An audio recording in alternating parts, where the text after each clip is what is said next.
the type of deal that doesn't come along in life very often. The managing partner at the restaurant approached me and said, hey, we think that the only way that you're gonna make money here is if you own it.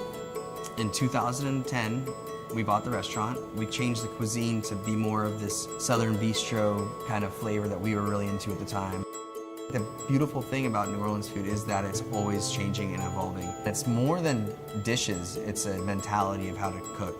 It's about utilizing what's around you and what inspires you, and then also being able to gather your ingredients from a global stage and put them together.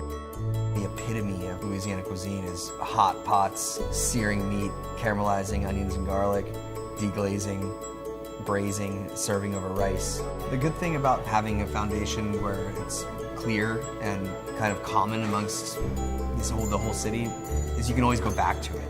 The most important thing is making sure that people leave here super comfortable.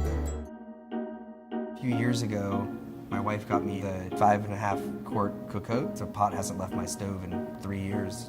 The thing is my go-to cooking vessel. You're able to get these nice layers of flavor and deglaze, bring it back down, let it get that crust again, deglaze, and build these sauces that no other pot can really accomplish. You can go straight from the stove or straight from the oven out to the table. The mystery of the pot and then the raising of the lid and the puff of steam and the aroma, it really adds to the experience. You need one or two and you're good to go with all the South Louisiana food.